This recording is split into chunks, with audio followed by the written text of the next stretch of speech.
If you were to gather together a group of cricket historians and ask them, when was cricket invented, you'd likely get as many answers as there were people in the room. It's widely agreed, however, that the game derives from a very old and very widespread pastime often named club ball. That pastime involved one person hitting a stone, ball of wool or other object delivered to them by another with a wooden club. As far as the name cricket is concerned, there is a theory that it came into usage around the time of the Norman conquest. That theory posits that the French word criquet was a dialect word used to describe the game of club ball. Another theory, however, is that both the word and the sport of cricket can trace their origins to shepherds in the southeast of England. The pastime of club ball was particularly popular there, and it is thought that they may have introduced to the game the idea of the batsman protecting a field's wicket gate.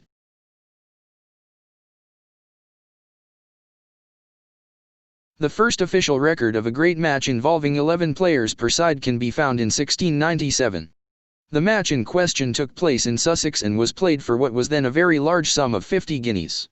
From around 1700 onwards, more and more official cricket matches started to be recorded and written about. In 1709, the first ever inter-county match was held and pitted Kent against Surrey, whilst the following year Cambridge University were mentioned for the first time as having a cricket team. Many of these early official cricket matches took place either in North London or in and around Hambledon in Hampshire. That helps to explain both why Lord's in North London is now considered the spiritual home of cricket, and why Hambledon is sometimes cited as the answer to the question, where was cricket invented? With matches becoming both more regular and more widespread, the first official laws of cricket were created and published in 1744 by the London Club.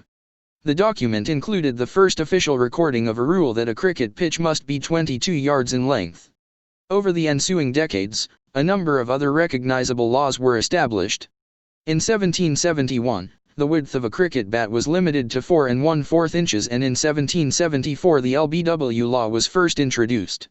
A major revision of the sport's early laws was then undertaken in 1788 by the newly formed Marylebone Cricket Club, MCC, who published their own updated laws of cricket.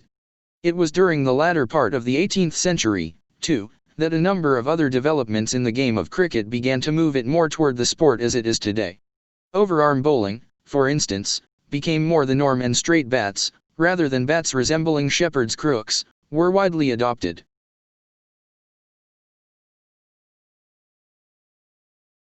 The beginnings of a structure and format to the sport of cricket which we would recognize today can be traced back to the late 19th century. In 1890, the first county championship was officially constituted, and in 1900, 6-ball overs were introduced in place of the previous 5-ball version. International cricket gained a governing body in 1909, in the shape of the Imperial Cricket Conference. That organization would eventually become the modern International Cricket Council, ICC, but in the earliest days had just England, Australia, and South Africa as members. India, the West Indies and New Zealand would join the ICC before World War II, and Pakistan then became a member just after the conflict. Sri Lanka, Zimbabwe, and Bangladesh were granted full member status in the late 20th century, and Ireland and Afghanistan have both been welcomed this very year. The most recent major sea change in the world of cricket was undoubtedly the introduction of limited overs, single innings matches. Such matches started gaining in popularity in the 1960s and 1970s in England, and the first major limited overs competition, the Gillette Cup, was established in 1963. Just 6 years after the introduction of the Gillette Cup, a limited overs Sunday League became a part of the first-class county game in England, and, in 1971, the first one-day international, ODI, was held between England and Australia. In 2003, meanwhile, an even more radically modern format for the game of cricket was introduced in England, in the shape of 2020. The 20-over per side game immediately took off and is now as popular with fans around the world as any form of cricket.